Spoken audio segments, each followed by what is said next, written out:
नाम श्री जी का पुकारो, मिलो करुणामयी से। स्वाली दुष्टौ नित्याभंग प्रोन्मदानंग रंगौ, राधा कृष्णौ खेलतः स्वाली दुष्टौ। हम उस श्री वृंदावन धाम का चिंतन करते हैं जो रूप का सागर है, जो शोभा का सागर है, जो वैदग्धी का सागर है। श्री वृंदावन धाम रूप का सागर है। प्याजू रूप की सीमा है, देखो माई सुंदरता की सीमा। लालजू के रूप का क्या कहना, वो तो विश्व मनमोहन, सुमन मनमोहन, मदन मनमोहन, मुनि मनमोहन है। और वृंदावन की लताओं का क्या कहना, एक पत्ते की शोभा के बराबर वैकुंठ की शोभा भी नहीं है। एक वैकुंठ में करोड़ों वैकुंठ। वृंदावन दुति पत्र की उपमा कोक सुनाहे, कोटि कोटि वैकुंठ हो तेहि सम कहे न जाए। करोड़ करोड़ वैकुंठों की शोभा भी श्री वृंदावन धाम की एक लता के एक पत्ते की शोभा के बराबर नहीं है। वृंदावन धाम रूप का सागर है और शोभा का सागर है,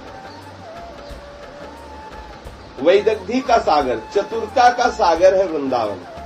एक दिन लीला में सुन रहे थे कि प्रियालाल दोनों गलबैया डाले हुए प्रेम में उन्मत्त हुए जा रहे हैं।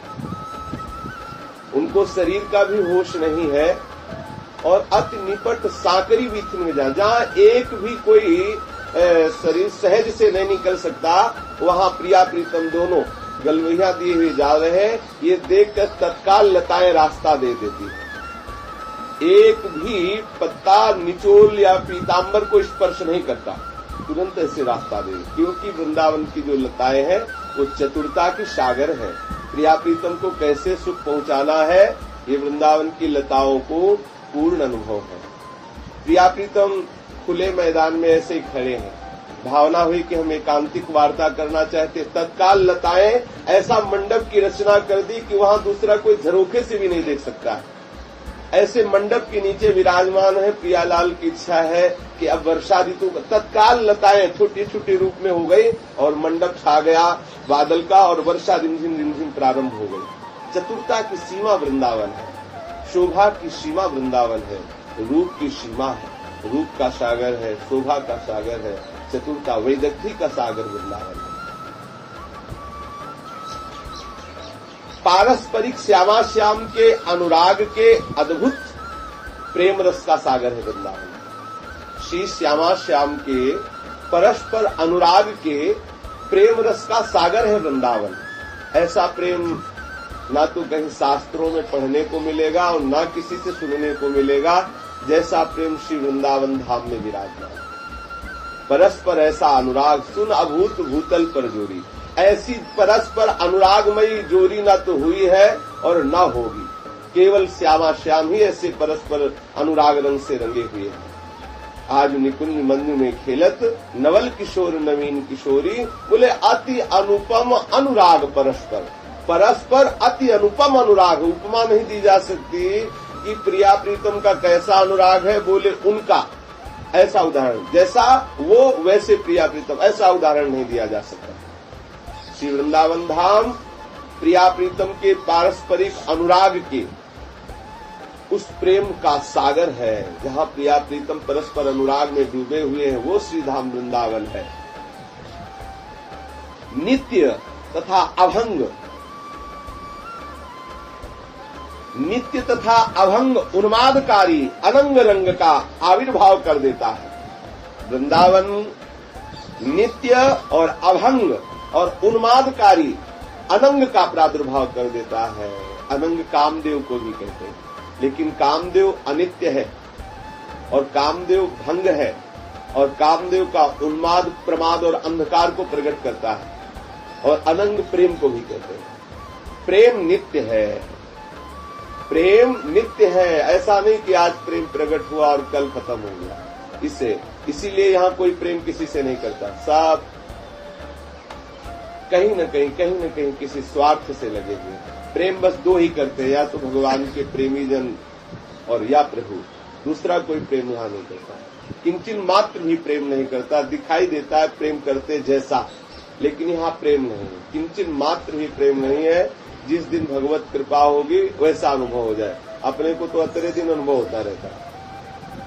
प्रणाम करते हैं, दंडवत करते हैं, नमस्कार करते हैं, भेंट पूजा रखते हैं, ऐसा लगता है कि अद्वितीय प्रेम, और उनके स्वार्थ में ठेस पहुंचती है तो ऐसा लगता है पहचानते भी नहीं। पाए जान जगत में सब जन कपटी कुटिल कलयुग टंच, ये हरिवंश महाप्रभु के वचन। पाए जान जगत में सब जन कपटी कुटिल कलयुगी टंचु, मेरी सो भैया कृष्ण गुण टंचु। हमारी शपथ है तुम्हें, अगर आप गुणों का गायन करो तो सिर्फ श्री कृष्ण के गुणों का गायन करो, ऐसा हित महाप्रभु कह रहे हैं। सिर्फ श्यामा श्याम से प्रेम करो, यहाँ कोई प्रेम करने लायक नहीं, केवल वही प्रेम करने लायक है। जब हम उनसे प्रेम करेंगे तो फिर ही अनुभव हो जाएगा कि उनके सिवा और कोई है ही नहीं। पर यहाँ अन्य कोई जब तक दिखाई देता है तब तक किसी से प्रेम मत करो। जब तक कोई अन्य दिखाई दे रहा है तब तक सबसे उदासीन रहो। ये संसार कपट, छल, द्वेष, पाखंड, इन सब द्वंद्वों से युक्त है। अगर अन्य भावना से किसी को स्वीकार करेंगे तो क्लेश ही क्लेश मिलेगा, विक्षेप ही विक्षेप मिलेगा। अगर अनन्य भाव से संसार को स्वीकार किया जाए तो कोई भय नहीं। अनन्य भाव ये होता है कि एक श्री कृष्ण के सिवाय संसार में दूसरा कोई नहीं है। यदि ऐसा भाव है तो अनन्य भाव है, और यदि है कि और कोई है, और कोई भाव से किसी को स्वीकार करने पर भजन में भारी विक्षेप पहुंचेगा और वो अपने लक्ष्य को प्राप्त नहीं हो पाएगा। जो वृंदावन है बोले नित्य और अभंग और उन्मादकारी अनंग को प्रकट करता है। तो नित्य अनंग क्या है? प्रेम। अभंग अनंग क्या है? प्रेम। उन्मादकारी अनंग क्या है? प्रेम। न लाज तीन लोकन की, न वेद को कहो करे, न शंक भूत प्रेत की, न देव जच्छते डरे। न कोई भय है, न कोई शंका है, न कोई चाह है, न किसी भी तरह की अभिलाषा है, न कोई शर्त है। ऐसा प्रेम। प्रेम होता ही, प्रेम में शर्त नहीं होती। प्रेम में अभिलाषा एक केवल प्रीतम को सुख प्रदान करने के लिए होती है। प्रीतम से सुख प्राप्त करने की लालसा को कामना कहते, प्रेम नहीं कहते। प्रीतम को सुख प्रदान करने की लालसा का ही नाम प्रेम है। तो नित्य, अभंग और उन्मादकारी अनंग को वृंदावन प्रकट कर देता है। जो वृंदावन का आश्रय लेता है उसके हृदय में प्रिया प्रीतम के प्रति महान प्रेम को प्रकट कर देता है। श्री श्यामा श्याम अपनी सहचरियों के साथ मिलकर जिस श्रीधाम वृंदावन में लीला कर रहे हैं, हम उस श्रीधाम वृंदावन का चिंतन करते हैं, उस श्रीधाम वृंदावन का आश्रय लेते हैं। अत्युत्कृष्टे सकल विधया श्रील वृंदावनेस्मिन् दोषान् दृष्टान् जहत दृशा वास्तवान् ये वदन्ति तादृक् मूढ़ा हरि हरि मम प्राण बाधेप्यदृश्याः संभाव्या वा कथमपि नहि प्राय सर्वस्य हास्याः। सर्वभाव से अति उत्कृष्ट इस श्रीधाम वृंदावन में, इस किसी भी भाव से देख लो, बोले सकल विधया अत्युत्कृष्टे, सर्व भाव से वृंदावन अत्युत्कृष्ट है। किसी भी भाव से वृंदावन न्यून नहीं है। जो वृंदावन का आश्रय किसी भी भाव से ले ले तो वृंदावन उसकी भावना की पूर्ति करा के अपने रस को प्रदान कर देगा। जो वृंदावन में रिक्शा चलाते हैं, वृंदावन में व्यापार करते हैं, ये भी महत भाग्यशाली, धन्य भाग्य है इनके। किसी भी तरह से वृंदावन का आश्रय लेने मात्र से वृंदावन अपनी वस्तु को हृदय में प्रकाशित कर देता है, समय कितना भी लगे। सर्वभाव से इस अति उत्कृष्ट श्रीधाम वृंदावन में जो दुर्भाग्यवश लोग आकर के और यहाँ के दृश्यों में दोष स्थापित करके और उसे सत्य मान करके वर्णन करते हैं, जो लोग वृंदावन आते हैं वृंदावन के दोष दर्शन करते हैं, फिर उन दोषों को सत्य मान करके निंदा करते हैं वृंदावन धाम की, वृंदावन के धाम वासियों की।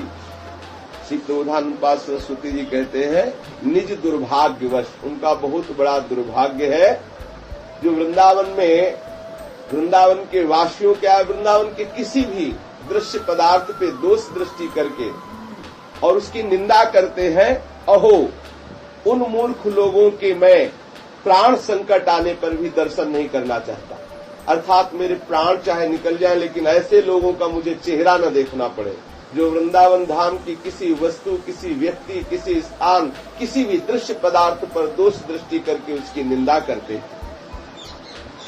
किसी भी विषय में क्यों न हो, क्या वे सबके सामने उपहास्यास्पद ना होकर रह सकते हैं?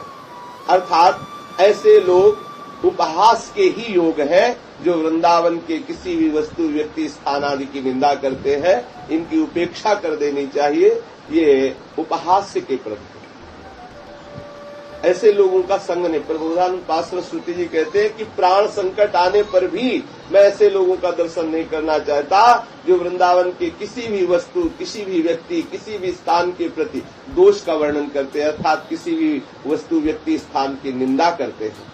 निंदा करना और निंदा सुनना दोनों समान अंतःकरण को मलिन करने वाले हैं। ब्रह्मानंदमवाप्य तीव्र तपसा सम्यक् प्रसादेश्वरम् गोरूपाः सकला इहोपनिषदा कृष्णे रमन्ते व्रजे वृन्दारण्यतृणम् तु दिव्यरसदम् नित्यम् चरन्ते निशम् राधा कृष्ण पदाम्बुजोत्तम रसा आस्वादेन पूर्णः स्थितः। उपनिषद समूह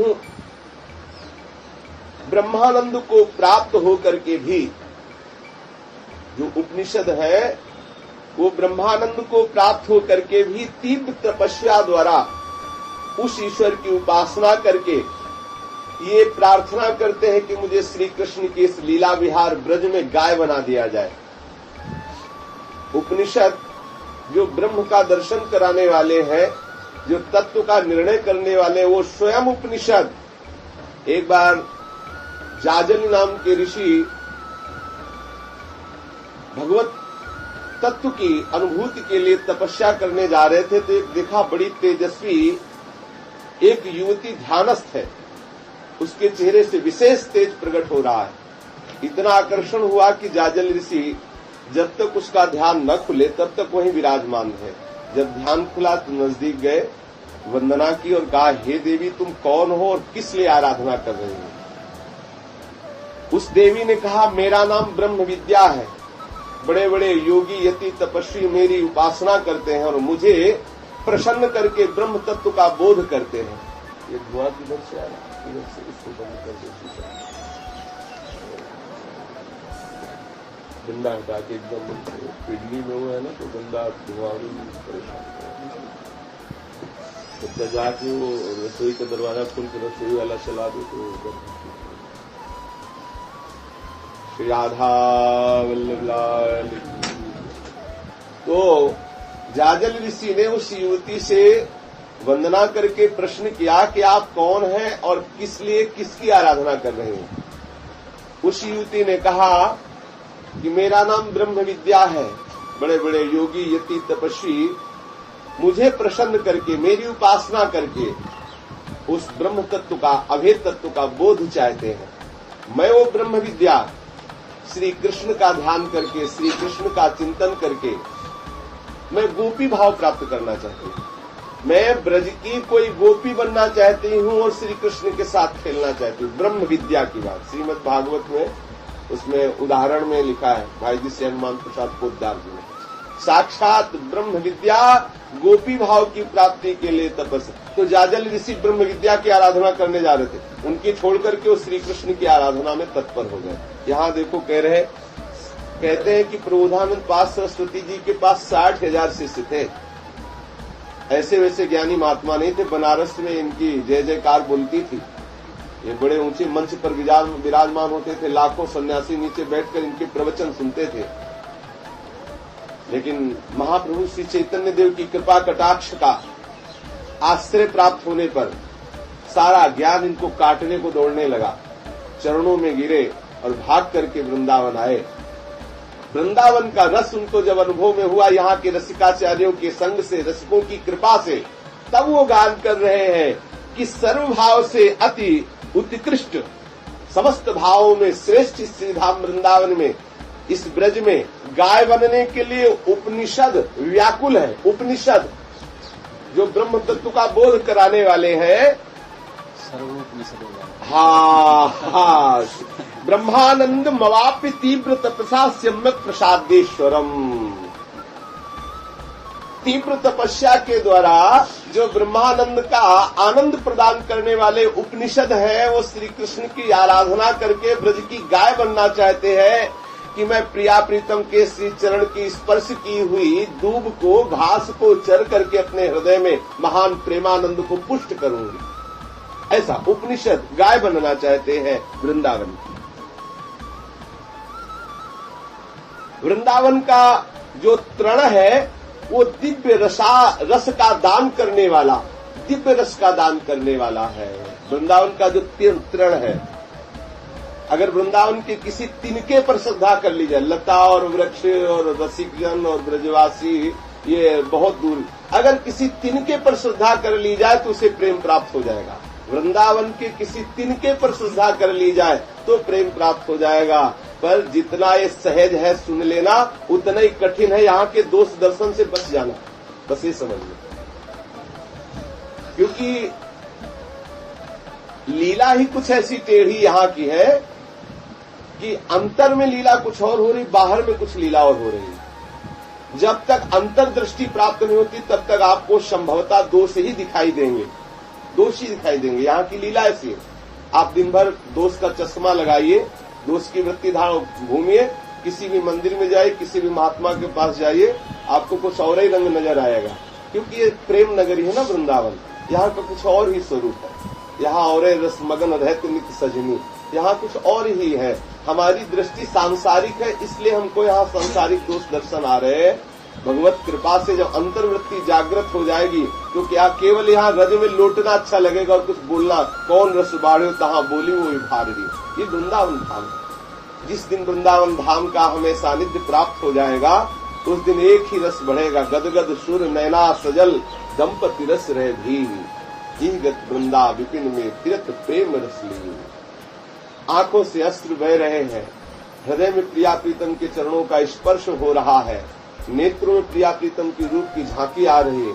बस इसी उन्मादकारी अवस्था में वृंदावन में भ्रमण कर रहा है। ऐसे वृंदावन की उपनिषद प्रार्थना करते हैं कि जो वृंदावन है, जहाँ गोप और ग्वालों और गैयों का प्रवेश है, उस गोचारण वाले वृंदावन में मुझे कोई गाय बना दिया जाए, जिससे मैं वृंदावन की घास चरकर महाप्रेम में उन्मत्त हो जाऊं।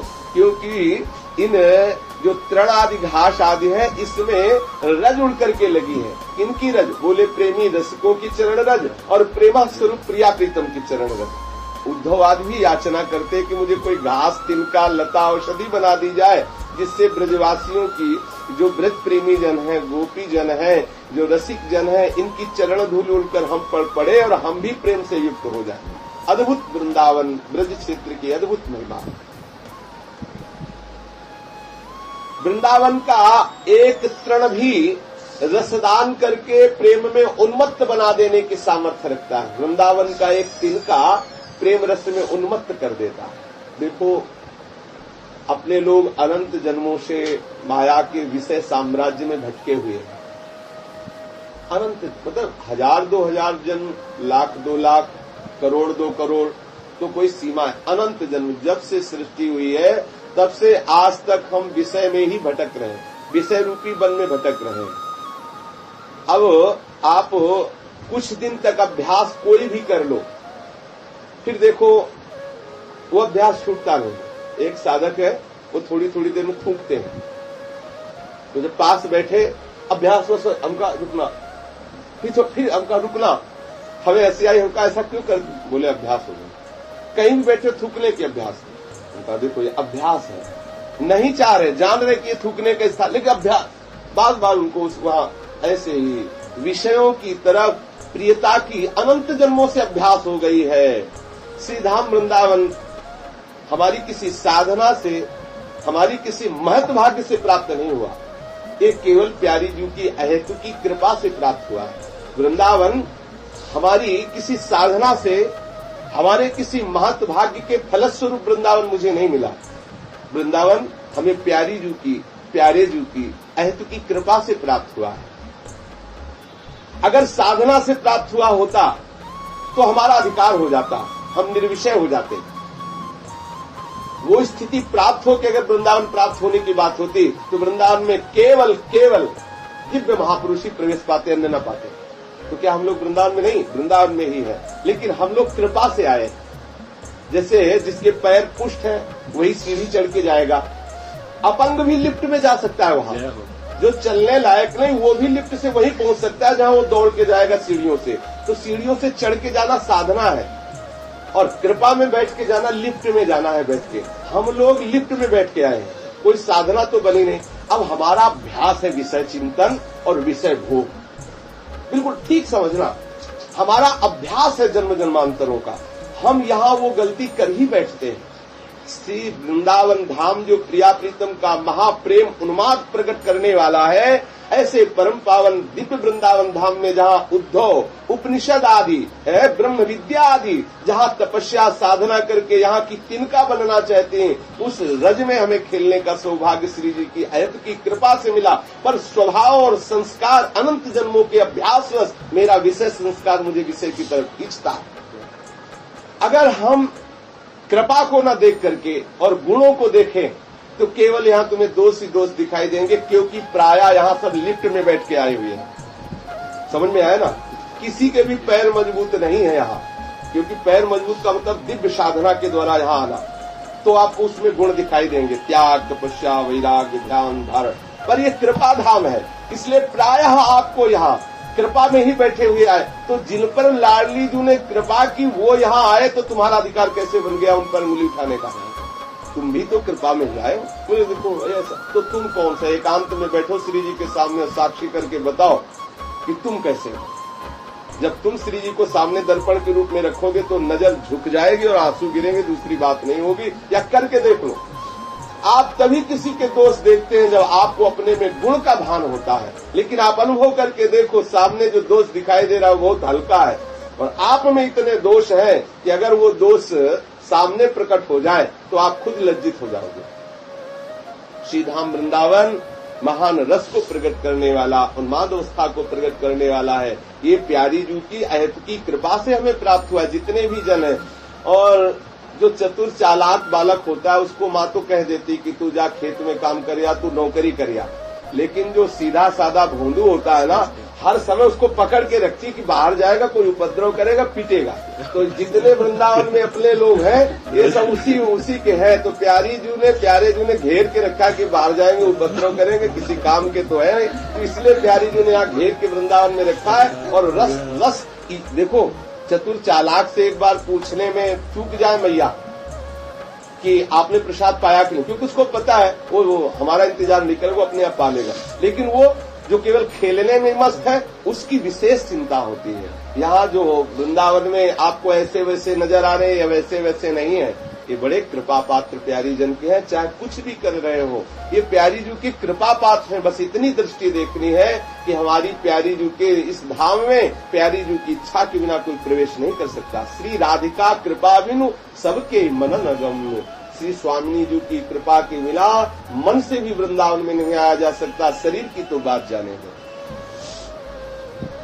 श्री वृंदावन वासिनी स्थिर चरे दोषान् मम श्रावयेत् योषौ किं सतधा छिन्नति नहि मां शस्त्रैरथास्त्रैः सितैः योषौ किं सतधा छिन्नति नहिमां शस्त्रैरथास्त्रैः सितैः सर्वाधिसुतुरेव जीवनवने यो द्वैसमात्रं चरे देकस्यापि तृणस्य घोर नरकात्तं कह कदा वोद्धरेत्।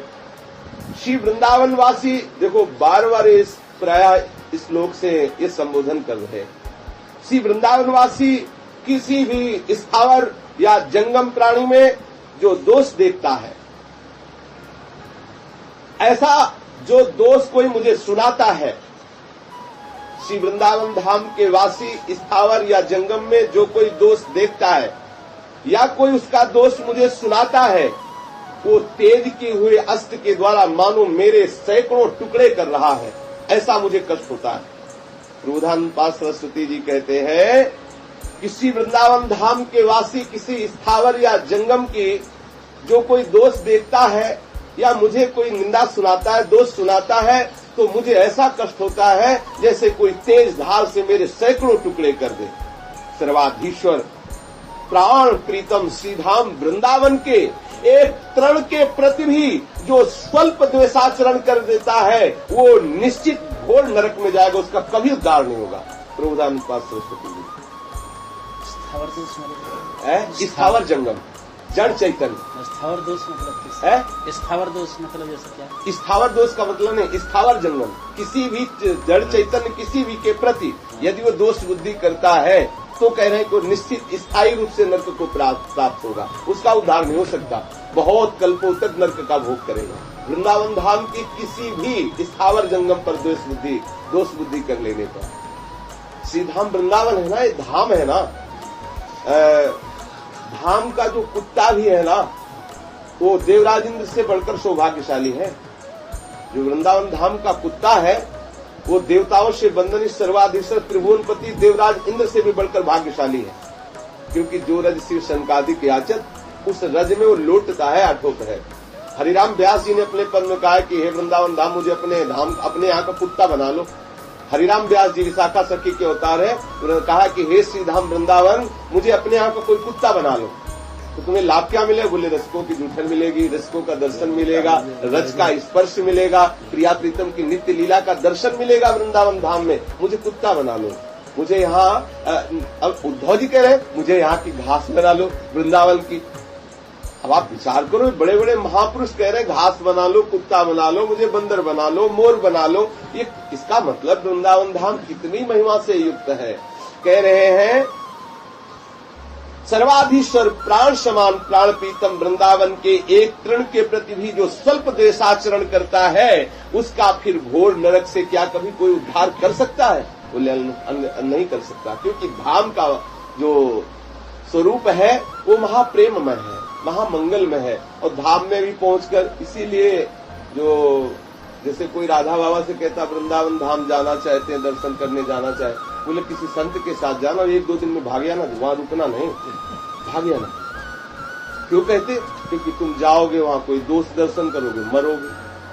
दोस्त दर्शन करोगे तो मरोगे, अपने आप अंतःकरण तुम्हारा अपवित्र हो जाए, क्योंकि दोस्त तुम्हें दिखाई, और दोस्त दिखाई इसलिए देंगे कि अभी आपको कारण बताया ना, अगर साधना से वृंदावन प्राप्त होता, आपको अगर देखना है, दृश्य देखना है तो चलो बनारस चलो, आपको दिखाएं।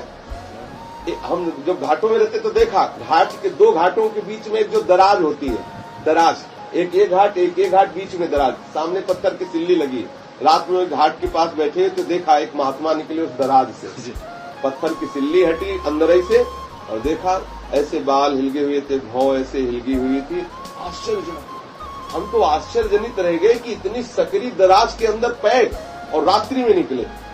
जब निकले तो दंडवत किया, छोटी सी एक लंगोटी मात्र रखी हुई तो शरीर ऐसा, उनके दर्शन मात्र से आह्लाद प्रकट हुआ। दंडवत किया तो गए, गंगा जी का आचमन किया और गंगा के किनारे नजदीक गए, हिम्मत करके उनसे हम कहा महाराज जी आप इसके अंदर रहते हैं? तो मुस्कुराए, वे ऐसा तो लग रहा था दिव्य देश से आए हुए, हमसे बात क्यों करें? तो हम कहा महाराज जी अब इस समय आप निकले हो? दिन में? बोले बस 24 घंटे में एक बार निकलता हूँ, इस समय निकलता हूँ। अभी जाता हूँ, मारवाड़ी के सामने ड्रम रखे हैं जिनमें जूठे पत्तल सब सन्यासियों के फेंक दिए जाते खाया, बोले उनसे छुटा के ले आऊंगा, जो मिलेगा खा लूंगा। इसी और आप बनारस में जाओ तो आपको त्याग, तपस्या, ज्ञान, वैराग्य ये दिखाई देगा, क्योंकि वहां कृपा का क्षेत्र नहीं, ज्ञान खान अघान जहां बस शंभु भगवान, जो ज्ञान का स्वरूप है, तपस्या का स्वरूप, त्याग, वैराग्य है। हिमालय की तरफ आप जाओ, वहां देखो गुफाओं में साधु महात्मा, ये है प्रेम धाम। यहां सब कृपा से आए हुए, तो अब वहां से सजा के